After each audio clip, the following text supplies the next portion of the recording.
Dear aspirants, आज के video में हम एक बहुत ही इम्पोर्टेंट टॉपिक को डिस्कस करेंगे which is the budget of the Jammu and Kashmir 2025। ये बजट खास इसलिए भी है क्योंकि लेजिस्लेटिव असेंबली बनने के बाद ये पहला बजट जो है प्रेजेंट किया गया है। तो इस बजट के रिलेटेड बहुत सारे इंटरेस्टिंग फैक्ट्स हैं जो हमने फरवरी के करंट अफेयर्स में ऑलरेडी डिस्कस किए हुए हैं, वो आप हमारी चैनल में देख सकते हैं। फ़िलहाल हम इस वीडियो में सिर्फ कुछ जो इम्पोर्टेंट पॉइंट्स हैं बजट में आपके एग्जामिनेशन पर्सपेक्टिव से, उन पॉइंट्स को हम यहाँ पे डिस्कस करेंगे। So let's start. अगर हम बजट की सॉफ्ट कॉपी ऑफ डाउनलोड करेंगे फाइनेंस डिपार्टमेंट की वेबसाइट से, तो वहाँ पे आप बजट को जब ओपन करेंगे, इस डॉक्यूमेंट को ओपन करेंगे, ओपन करते ही कुछ इंपॉर्टेंट फैक्ट्स एंड फिगर्स आपके सामने आ जाएंगे। ये फर्स्ट पेज है जिसको मैंने यहाँ पे इंक्लूड किया हुआ है। ये क्यों मैंने इंक्लूड किया हुआ है यहाँ पे, क्योंकि एक इम्पॉर्टेंट फैक्ट यहाँ पे दिया हुआ है कि जम्मू एंड कश्मीर का बजट जो है आखिर वो प्रिपेयर कौन सा डिपार्टमेंट करता है। So there is a budget division in the finance department which is responsible for the presentation of the budget every 5 years। अब जो भी ड्यूरेशन रहेगी, अभी तो पिछले सालों में यूनियन गवर्नमेंट प्रेजेंट करती थी, अब असेंबली में 5 साल के लिए ये बजट प्रेजेंट किया गया है। तो अब ड्यूटी में इस बजट को प्रेजेंट करने की responsibility budget division finance department की है। ये पहला इम्पॉर्टेंट फैक्ट है जो आपको याद रखना है। अब बजट में आपको क्या पढ़ना है? देखिए, बजट में काफ़ी सारी इंफॉर्मेशन देखी होती है, काफ़ी सारे फैक्ट्स फिगर्स देखे होते हैं, काफ़ी सारी ऑब्जर्वेशंस देकर होती हैं, बट आपको ये ध्यान में रखना है कि आपको बजट एक्सपर्ट नहीं बनना है। आप बजट को किस लिए पढ़ रहे हैं?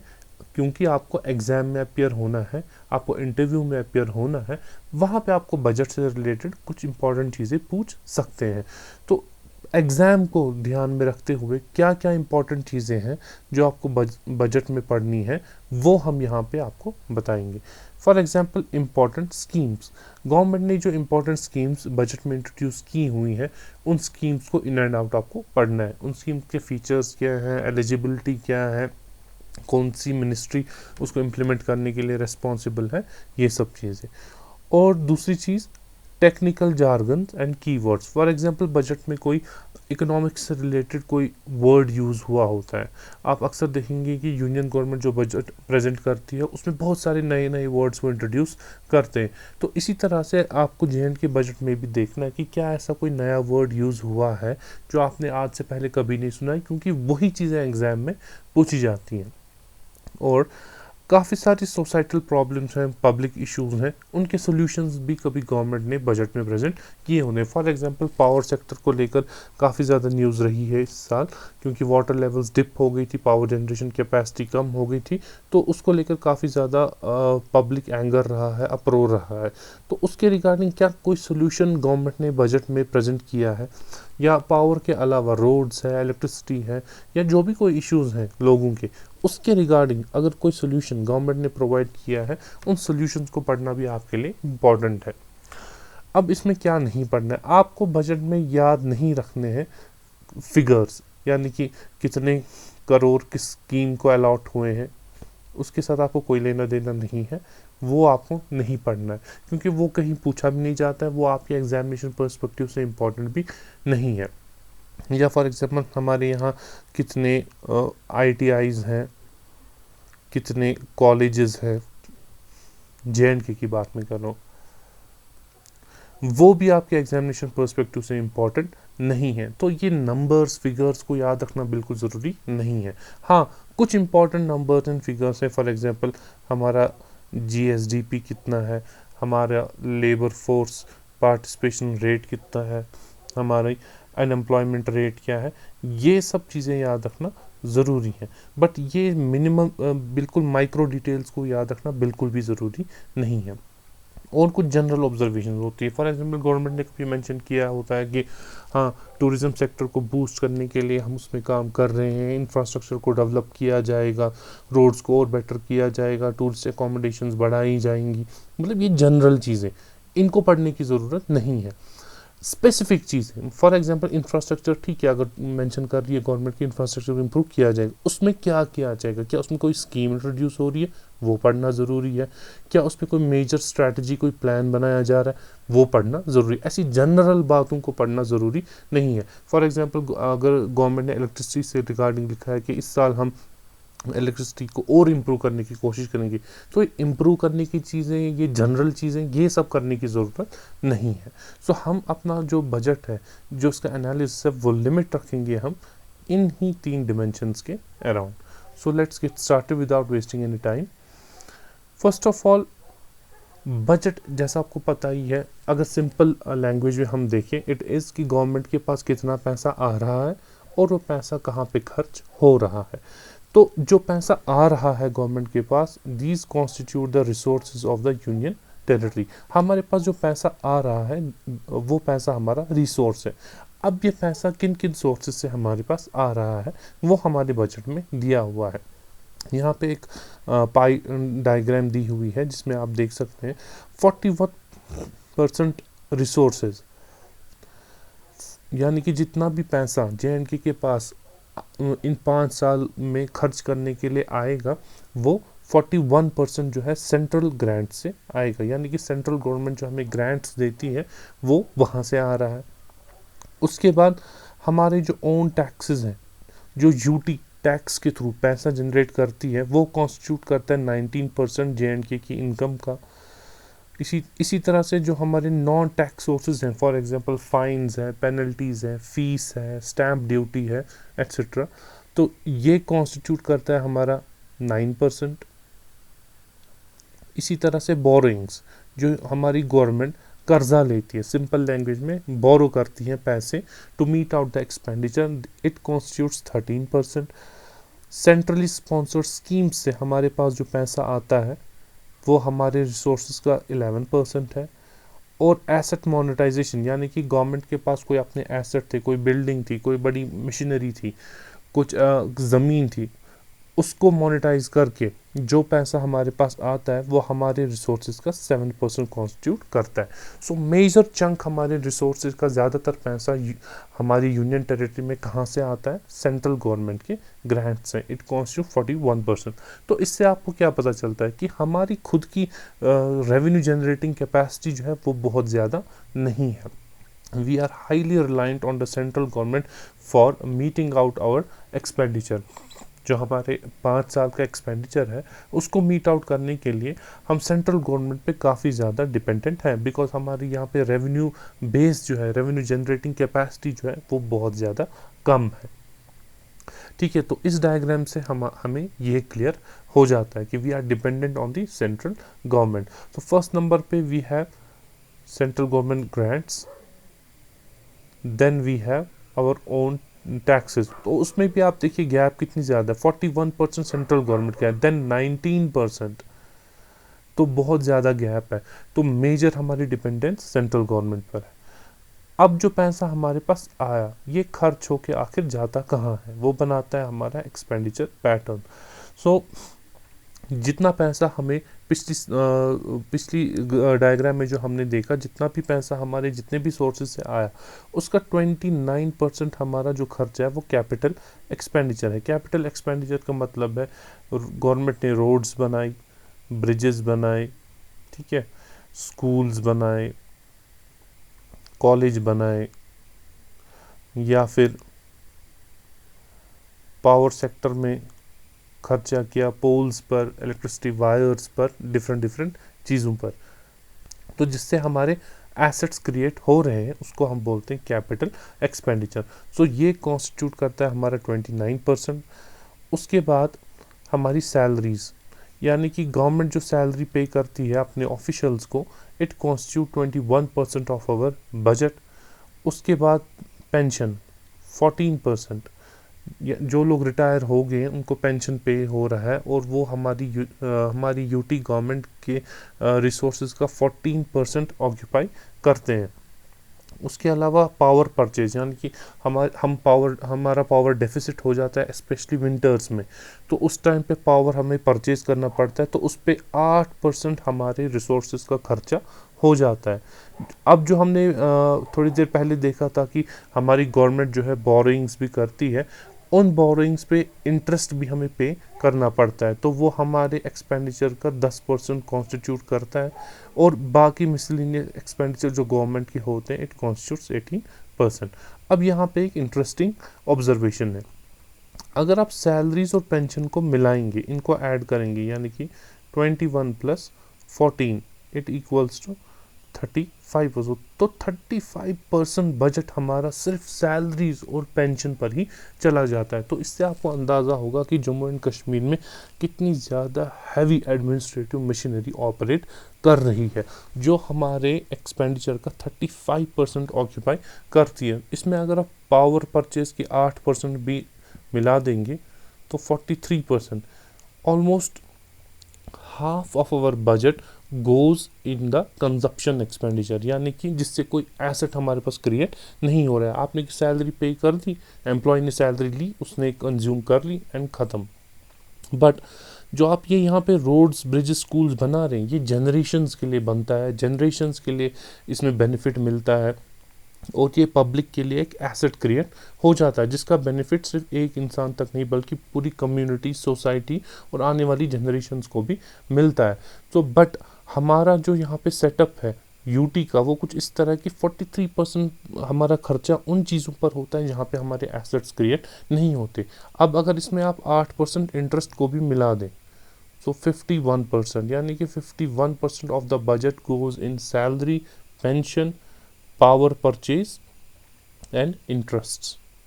तो आप देखिए कितना यहाँ पे, सॉरी ये 10% है, सो 53%।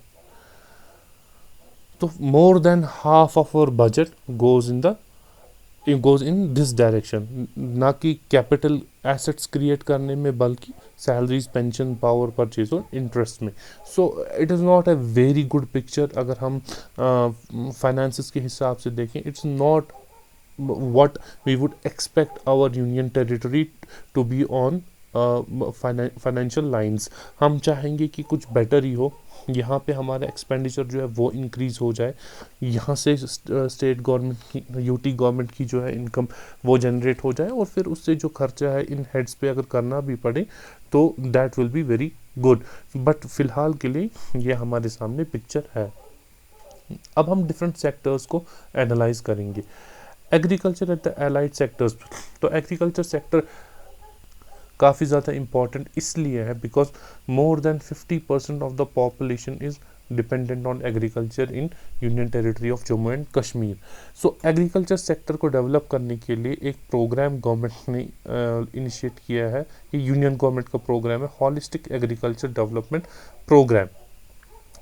तो इसमें 5500 हेक्टेयर जो है उनको कवर किया जाएगा, ताकि इसमें एम्प्लॉयमेंट अपॉर्चुनिटीज़ जनरेट हों फॉर 2.88 लाख यूथ, और 19,000 एंटरप्राइजेस को भी एस्टैब्लिश किया जाएगा विद इन नेक्स्ट 5 ईयर्स।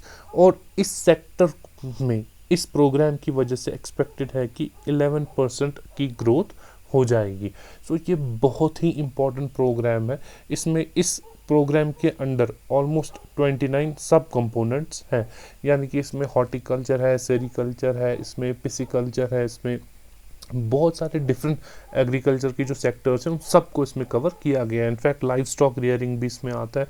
मतलब आप जो भी सोच सकते हैं उन सब सेक्टर्स को इन 29 सब कंपोनेंट्स में इंक्लूड किया है। सो एग्रीकल्चर सेक्टर को डेवलप करने के लिए सबसे important step is this holistic agriculture development programme. ₹150 crore, again ये फिगर आपको याद रखने की ज़रूरत नहीं है, but it just gives you an idea कि किस स्कीम को कितना पैसा अलॉट किया गया है। तो अनदर स्कीम जो एग्रीकल्चर सेक्टर को इम्प्रूव करने के लिए बजट में मेंशन की हुई है, it is JNK competitiveness improvement of agriculture and allied sectors. ठीक है, तो इसका मकसद क्या है इस स्कीम का, कि हम क्लाइमेट स्मार्ट फार्मिंग करें, ठीक है, एक एग्रीकल्चर बिजनेस बेस्ड इकोसिस्टम बनाएं जम्मू एंड कश्मीर में, और जो हमारी वल्नरेबल फार्मिंग कम्युनिटीज़ हैं उनको सपोर्ट दें। वल्नरेबल फार्मिंग कम्युनिटीज़ का मतलब क्या है? For example there are farmers जिनके पास काफ़ी छोटी छोटी ज़मीनें होती हैं, उनके पास उतना पैसा भी नहीं होता है कि वो लार्ज स्केल पर फार्मिंग कर सके या हैवी एग्रीकल्चर मशीनरी को अफोर्ड कर सके। अब लेट्स से किसी साल ड्रॉट कंडीशंस आ जाती हैं या कोई बीमारी जो है क्रॉप्स को लग जाती है, तो ये जो छोटे और गरीब फार्मर्स हमारे होते हैं, they are highly vulnerable to such disasters. तो इनको सपोर्ट करने के लिए इस स्कीम में, इस प्रोजेक्ट में जो है फंड्स की अलॉटमेंट की गई है। ठीक है, इसके अलावा एक इम्पॉर्टेंट चीज़ जो एग्रीकल्चर में मेंशन की गई है कि जितनी भी हमारी फार्मिंग लैंड्स हैं उनको टू क्रॉप पैटर्न्स में लाया जाए। क्यों लाया जाए? To ensure sustainable income for the farmers. To crop patterns का मतलब है, फॉर एग्जांपल अगर किसी ज़मीन पर राइस कल्टिवेट होता है तो उस पर बस सिर्फ राइस ही कल्टिवेट ना हो, इसके साथ प्लस कोई और एडिशनल सेकंड क्रॉप की कल्टीवेशन भी हो। उससे क्या होता है, अगर हम एक ही क्रॉप मोनोक्रॉपिंग करें तो ये इस क्रॉप को जो न्यूट्रिएंट्स चाहिए होते हैं ये लैंड से वो एक्सट्रैक्ट करेगा, और एक ऐसा टाइम आएगा जब उस लैंड की फर्टिलिटी कम हो जाएगी, वो न्यूट्रिएंट्स उसमें कम हो जाएंगे। बट जब हम इसमें टू क्रॉप पैटर्न करेंगे, सेकंड क्रॉप करेंगे, तो इस क्रॉप को वो न्यूट्रिएंट्स नहीं चाहिए होंगे जो राइस को चाहिए होंगे, तो उन न्यूट्रिएंट्स को थोड़ा रेस्ट मिलेगा, सॉइल जो है रिप्लेनिश हो जाएगी और ये क्रॉप भी साथ में ग्रो होगा और फार्मर की इनकम भी इससे बढ़ जाएगी। So two cropping system is also the goal of the budget of Jammu and Kashmir 2025। उसके अलावा मस्टर्ड कल्टीवेशन को भी कश्मीर में प्रमोट किया जाएगा। अब ये यहाँ पे मेंशन क्यों किया गया? Because mustard cultivation has been brought under the yellow revolution. So what is meant by the yellow revolution as per the Jammu and Kashmir budget 2025? It is the mustard cultivation. Animal and sheep husbandry sector में अगर हम देखें तो ultra high temperature milk processing plants को setup किया जाएगा सतवारी जम्मू। यहाँ location important है कि कहाँ पे इसको सेटअप किया जाएगा। सो एट सतवारी एंड जम्मू इसकी कैपेसिटी होगी, ये प्रोसेस करेगा 50,000 litres of milk per day. उसके बाद rural development and Panchayati Raj sector में उम्मीद प्रोग्राम, ठीक है, उम्मीद प्रोग्राम के अंडर 1,32,867 हाउस होल्ड्स को कवर किया जाएगा। ठीक है, अब ये उम्मीद स्कीम क्या है? जैसे मैंने आपको बोला बजट में स्कीम्स पढ़ना काफ़ी इंपॉर्टेंट है, तो हम यहाँ पे देखेंगे उम्मीद स्कीम क्या है।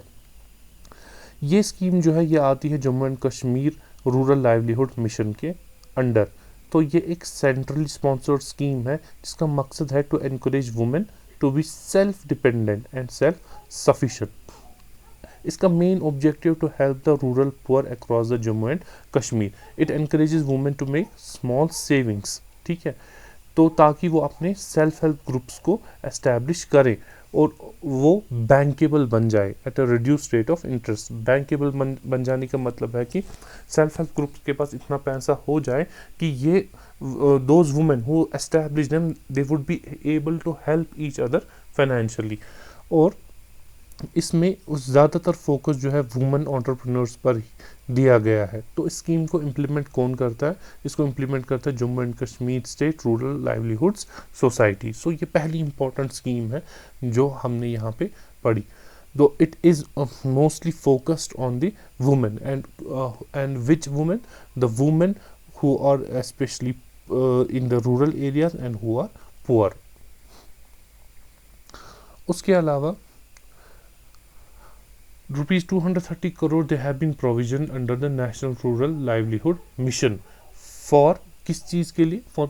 For capacity building, investment support and infrastructure marketing across Jammu and Kashmir. तो रूरल एरियाज में कैपेसिटी बिल्डिंग करने के लिए, इन्वेस्टमेंट पहुंचाने के लिए, वहाँ का इंफ्रास्ट्रक्चर बेटर करने के लिए, मार्केटिंग के लिए, किस चीज़ की मार्केटिंग? जो वहाँ का एग्रीकल्चर प्रोड्यूस है, तो उसमें ₹230 crore हैव बीन प्रोवाइडेड। उसके अलावा हमारे विलेजेस को क्लीन और ग्रीन बनाने के लिए Jammu and Kashmir green mission 2025 जो है इट विल बी सेलिब्रेटेड, यानी कि year 2025 will be celebrated as Jammu and Kashmir green mission 2025। तो इसमें विलेजेस को क्लीन और ग्रीन रखने पर फोकस किया जाएगा। कैसे? Through waste segregation, proper disposal and vermicomposting. Animal and sheep husbandry का we already mention previously. Then हमारे पावर सेक्टर में revamped distribution sector scheme, RDSS के नाम से ये जानी जाती है, काफ़ी फेमस स्कीम है। तो इसमें भी बजट ने प्रोविज़न रखा हुआ है ताकि हमारा जो पावर इंफ्रास्ट्रक्चर है वो स्ट्रेंथन हो जाए, हमारे ट्रांसमिशन और कमर्शियल लॉसेस जो हैं वो कम हो जाए और पावर सेक्टर की रिलायबिलिटी जो है वो बढ़ जाए। अब इस स्कीम को थोड़ा सा हम यहाँ पर देखें। It was launched by government of India in 2021। इसका मकसद क्या है? To improve power supply quality and reliability. ठीक है, कैसे? By making the distribution sector operationally efficient. जो हमारे डिस्ट्रीब्यूशन कंपनीज हैं, पावर डिस्ट्रीब्यूशन कंपनीज जिनको हम डिस्कॉम्स बोलते हैं, उनको इम्प्रूव किया जाएगा ताकि वो आगे जाके जो पावर डिस्ट्रीब्यूशन है उसको एफिशिएंटली कर पाए। इस स्कीम का मकसद है जो हमारे ट्रांसमिशन एंड कमर्शियल लॉसेस हैं उनको हम पूरे इंडिया में नीचे लेकर आए, अप टू 12 to 15%। ठीक है, तो अभी के जो लॉसेस हैं उससे 12 to 15% उनको कम किया जाएगा। ठीक है, और उसके बाद जो ऑपरेशनल एफिशिएंसी है और सस्टेनेबिलिटी है, जितने भी हमारे डिस्ट्रीब्यूशन कंपनीज हैं, पावर डिपार्टमेंट्स की हैं, उनको भी इम्प्रूव किया जाए। उसके अलावा 200 units of free electricity provide की जाएगी जितनी भी अंत्योदय अन्ना योजना फैमिलीज है जम्मू एंड कश्मीर में। सो ये सबके लिए 200 यूनिट्स ऑफ फ्री इलेक्ट्रिसिटी नहीं है। जो अंत्योदय अन्ना योजना फैमिली यानी कि poorest of the poor families जो है उनके लिए ये 200 यूनिट्स ऑफ फ्री इलेक्ट्रिसिटी दी जाएगी, but they will be integrated with the PM घर मुफ्त बिजली योजना।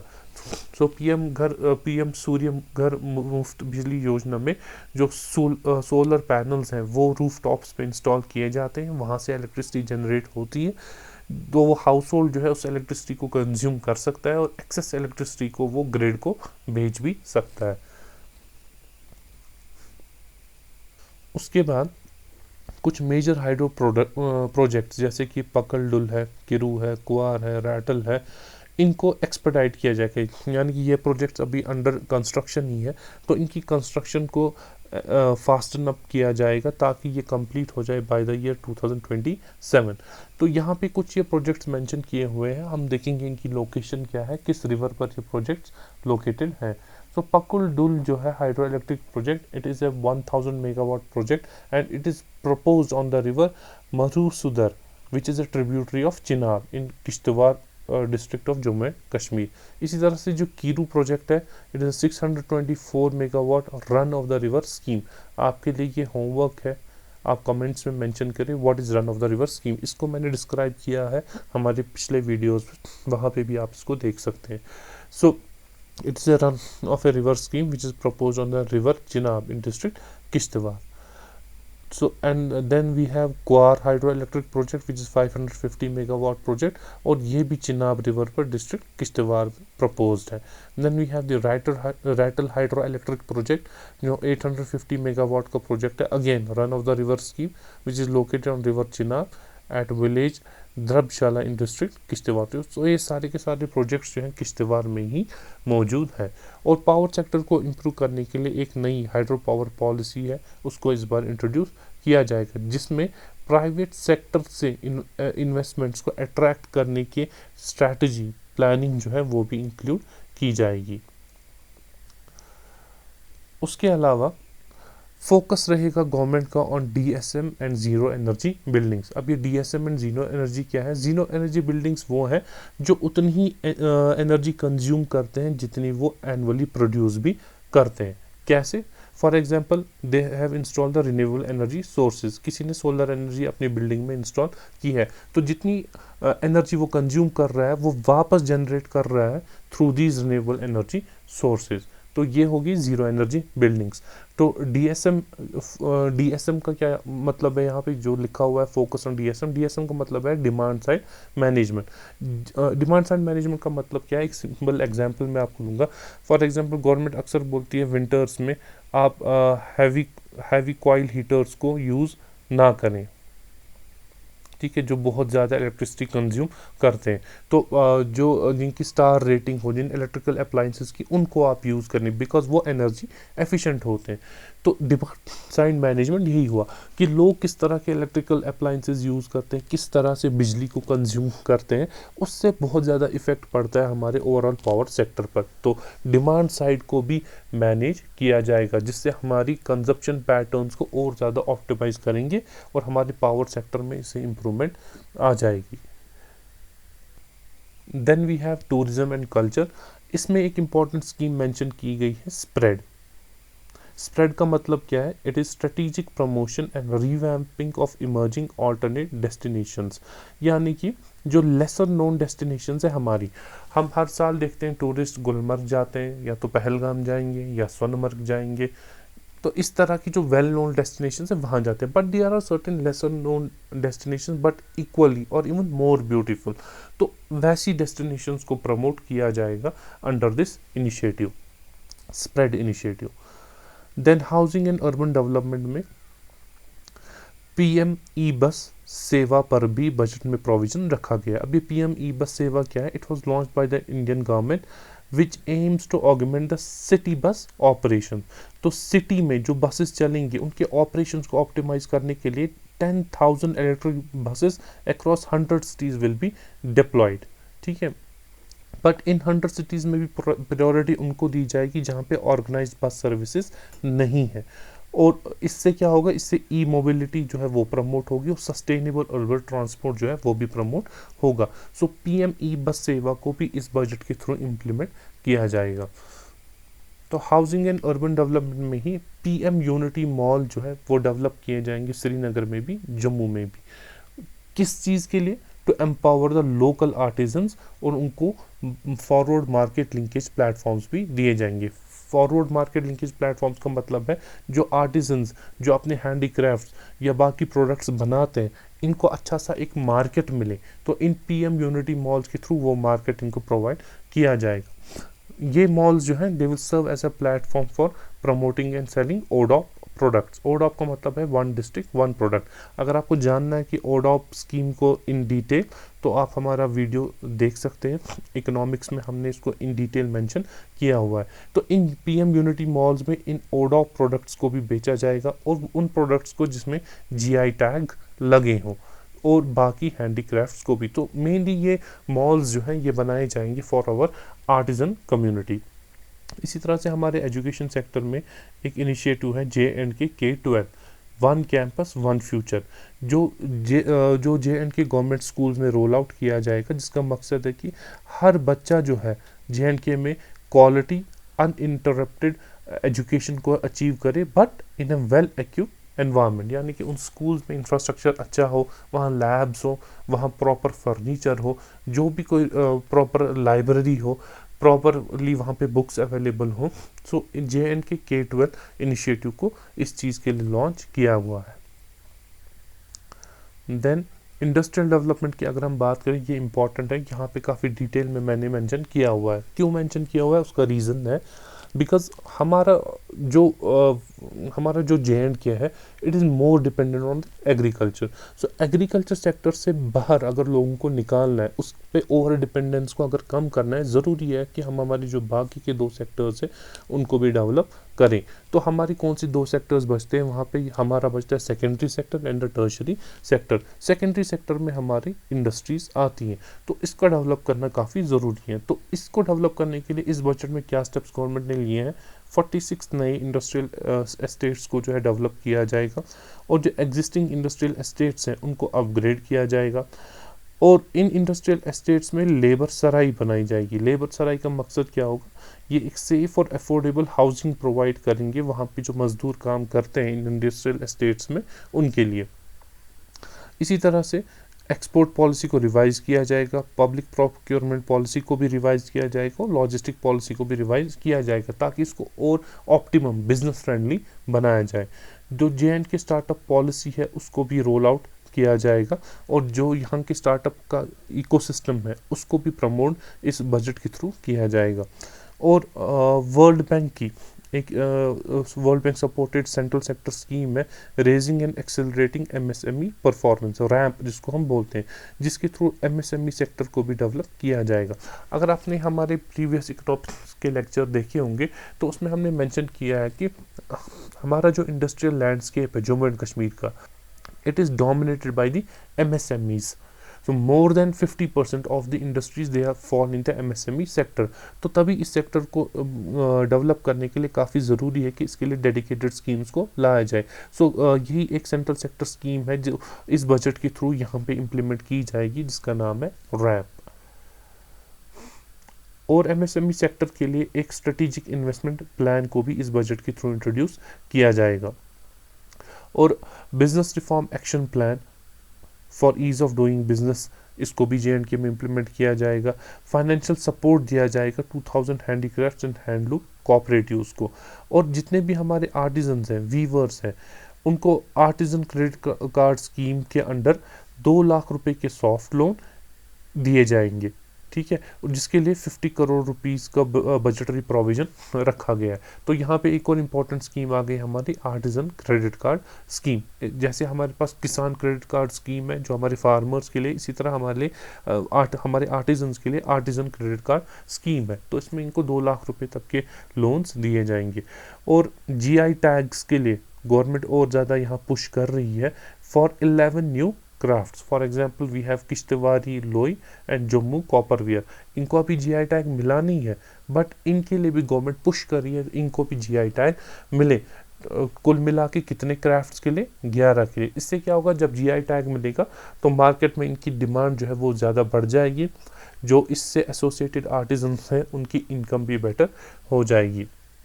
हमारी क्राफ्ट इंडस्ट्री को, हैंडीक्राफ्ट इंडस्ट्री को और ज़्यादा बेटर करने के लिए कारखानदार स्कीम को भी एक्सपैंड किया जाएगा। ये कारखानदार स्कीम भी हमने अपने प्रीवियस वीडियोस में इलेबोरेट कर ली है, वहाँ पे आप इसको देख सकते हैं। बट बजट में जो है ये स्कीम ऑलरेडी एग्जिस्टिंग थी, इसको इस बजट में इंट्रोड्यूस नहीं किया हुआ है, बट इस बजट में इस स्कीम को जो है और ज़्यादा एक्सपैंड किया जाएगा ताकि ज़्यादा से ज़्यादा आर्टिजन्स को बेनिफिट मिले। ये हमारा था अभी तक का इंडस्ट्रियल डिपार्टमेंट, जिसमें हमारे MSMEs, जिसमें हमारे आर्टिजन्स, वीवर्स सब लोग कवर हो गए। अब अगर आपको कभी क्वेश्चन ऐसा आएगा कि the steps taken by the government for the development of the industrial sector, ये कुछ पॉइंट्स जो है आप उसमें मेंशन कर सकते हैं।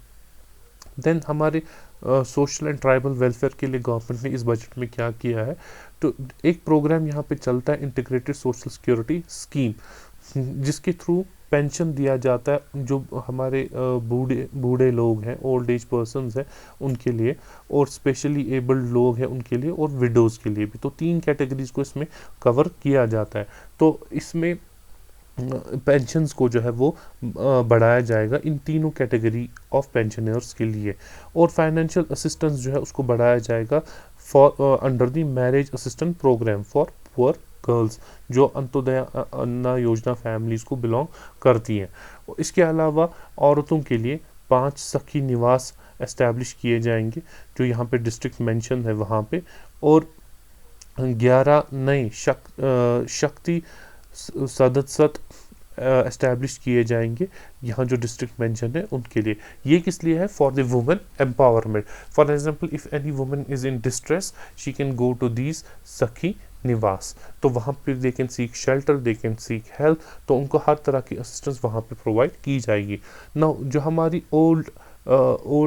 हमारी एल्डरली कम्युनिटी है, जो हमारी ओल्ड एज कम्युनिटी है, उनके लिए ओल्ड एज होम्स को भी एस्टैब्लिश किया जाएगा।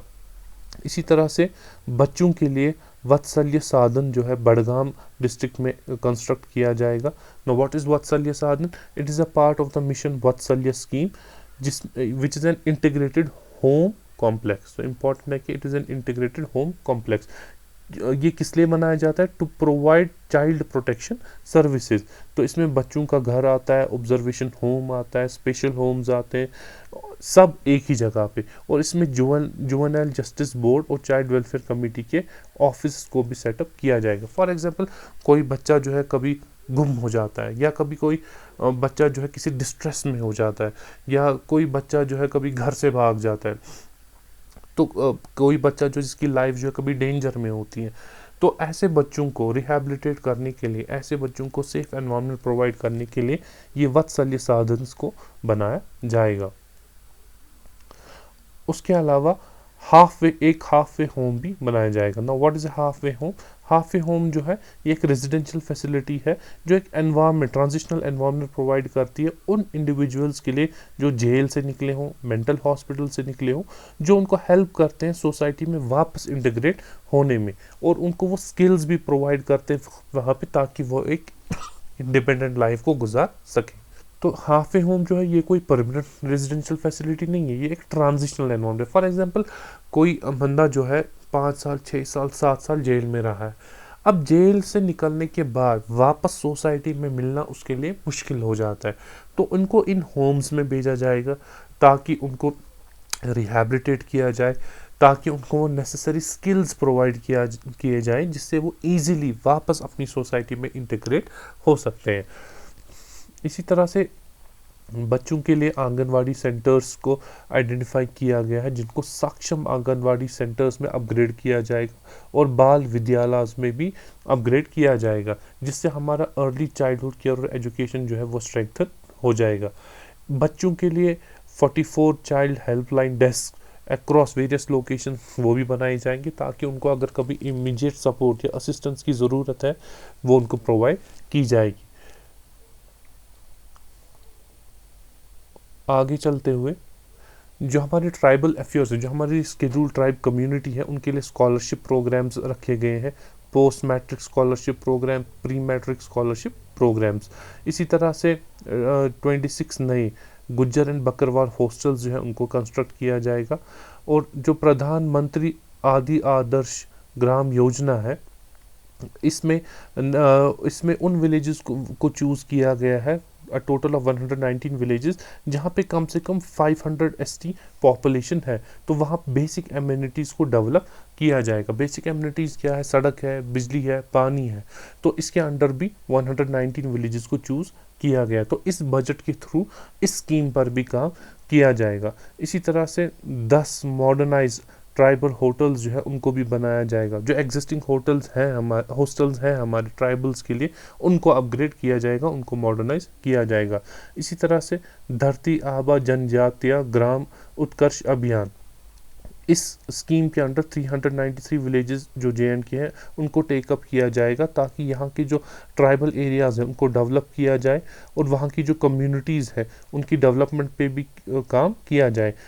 कैसे काम किया जाए? जो गैप्स है वहाँ के इंफ्रास्ट्रक्चर में, हेल्थ केयर में, एजुकेशन में, लाइवलीहुड में, उन गैप्स को फुलफिल किया जाएगा। इसी तरह से 10 मिल्क विलेजेस ये भी बनाए जाएंगे। They are target to be completed during 2025 and 26। जैसा कि आपको नॉलेज होगी हमारी गुज्जर एंड बकरवाल कम्युनिटी जो है दे रियर कैटल, तो वहाँ से मिल्क प्रोड्यूस हमें मिलता है, तो उस मिल्क प्रोड्यूस को ज़्यादा एनहांस करने के लिए उन विलेजेस में उस प्रोडक्शन कैपेसिटी को बढ़ाने के लिए 10 मिल्क विलेजेस का टारगेट भी रखा गया है। Relief and rehabilitation of Kashmiri migrants, हालांकि यहाँ पे कश्मीरी माइग्रेंट्स बजट में लिखा हुआ है, बट इधर पे इन्होंने डिज़ास्टर मैनेजमेंट से रिलेटेड चीज़ों को डिस्क्राइब किया है। तो उसमें से जो इम्पोर्टेंट चीज़ एक लगी मुझे वो यहाँ पे डिस्कस हम कर सकते हैं, वो है national landslide risk mitigation programme. ये एक यूनियन गवर्नमेंट का प्रोग्राम है जो ऑल ओवर इंडिया चलता है। इस प्रोग्राम को भी जम्मू एंड कश्मीर में इम्प्लीमेंट किया जाएगा। तो यहाँ नाम से ही आप देख सकते हैं कि लैंडस्लाइड रिस्क मिटिगेशन प्रोग्राम, यानी कि जिन जिन एरियाज़ में लैंडस्लाइड आने का खतरा होता है उस रिस्क को कैसे हम कम करें, तो वो प्रोग्राम में जो मेजर्स दिए गए हैं उसको इम्प्लीमेंट किया जाएगा थ्रू दिस बजट। तो हमारे यूथ के लिए, यूथ एम्पावरमेंट और एम्प्लॉयमेंट के लिए एक 24/7 हेल्पलाइन है श्रम मित्रा। तो हमारी जो वर्कर कम्युनिटी है अगर उनको कोई ग्रीवेंस होगी वो इस हेल्पलाइन पे उन ग्रीवेंसेस को रजिस्टर कर सकते हैं, जिसके बाद उनका रिड्रेसल होगा। और स्किल डेवलपमेंट के लिए, एंटरप्रेन्योरशिप को प्रमोट करने के लिए Jammu and Kashmir skill and entrepreneurship university को भी एस्टैब्लिश किया जाएगा। तो हमारी स्पोर्ट्स की जहाँ तक बात है, तो जम्मू एंड कश्मीर जो है it will host certain national and international events, जिससे हमारा टूरिज्म भी बूस्ट होगा और इंफ्रास्ट्रक्चर में भी डेवलपमेंट हो जाएगी। तो कौन से इवेंट्स को होस्ट करने की कोशिश की जाएगी through this budget? 9th aerobic Asian championship 2025 में and the rafting world cup, इनको कश्मीर में होस्ट करने की कोशिश जो है इस बजट के थ्रू की जाएगी, जिससे tourist all over the world attract होंगे। हमारा JNK जो है और ज़्यादा उभर के टूरिज्म मैप पे आएगा, और इन प्रोग्राम्स के थ्रू यहाँ पे टूरिज्म इंफ्रास्ट्रक्चर को जो है स्ट्रेंथन किया जाएगा।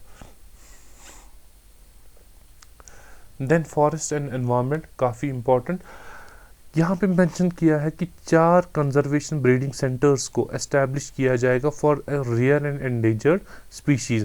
कौन कौन सी rare and endangered species? Hangul है, मारखोर है, मस्क डियर है एंड वल्चर है।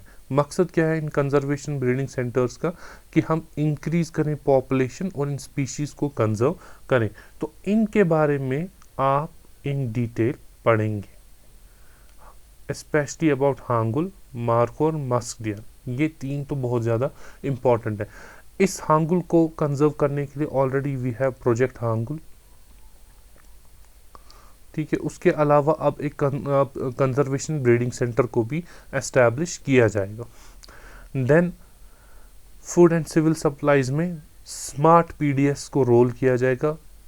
PDS का मतलब पब्लिक डिस्ट्रीब्यूशन सिस्टम। क्यों? मकसद क्या है इसका? ताकि real time food distribution tracking हो। आप राशन कार्ड पे जाते हैं, ठीक है, वहाँ से आप राशन लेते हैं, फिर वहाँ के ऑफिशियल जो अपडेट करते हैं कितना राशन गया है, कितना राशन अभी प्रेजेंट है, कितना और चाहिए, तो ये सारा जो है मैनेज अब इस स्मार्ट PDS के थ्रू हो जाएगा and on real time basis. तो हमें हर टाइम ये पता रहेगी कि किस राशन कार्ड में कितना चावल है, या उस राशन कार्ड के थ्रू और भी कोई चीज़ अगर प्रोवाइड होती है तो वहाँ पे वो कितनी क्वांटिटी मौजूद है, कितनी क्वांटिटी डिस्पर्स हो गई है, कितनी आने वाली है, ये सब इस स्मार्ट PDS के थ्रू एनेबल किया जाएगा। साइंस एंड टेक्नोलॉजी से एक इम्पॉर्टेंट चीज़ है कि बायोटेक्नोलॉजी पार्क्स को एस्टैब्लिश किया जाएगा कठुआ एंड हंदवारा। तो जिन 2 एरियाज़ को चूज़ किया गया है they are Kathua and Handwara. And then we have the cooperative sector. Union government has envisaged a program world's largest grain storage scheme। ये सेंट्रल गवर्नमेंट की एक स्कीम है। इस स्कीम का मकसद है कि 8 स्कीम्स जो 3 मिनिस्ट्रीज की हैं उनको कन्वर्ज करके एग्रीकल्चर स्टोरेज इंफ्रास्ट्रक्चर को इंडिया में डेवलप किया जाए। यानी कि हमारी ग्रेन्स जो है ऑल ओवर इंडिया वो अक्सर लैक ऑफ स्टोरेज फैसिलिटीज़ की वजह से ख़राब हो जाती हैं। हम चाहे वो हमारे पब्लिक डिस्ट्रीब्यूशन सेक्टर में हो जहाँ पे इन ग्रेन्स को स्टोर किया जाता है, क्यों? बिकॉज टाइमली ये अगर डिस्ट्रीब्यूट नहीं हुई लोगों में, ये स्टोर होके वहीं रह जाती हैं, जिसकी वजह से ये ख़राब हो जाती हैं, सड़ जाती हैं। इसमें कभी रैट्स का अटैक होता है, कभी इंसेक्ट्स का अटैक होता है। तो हमारा जो ये एग्रीकल्चर ग्रेन्स है ये सब की सब ख़राब हो जाती है।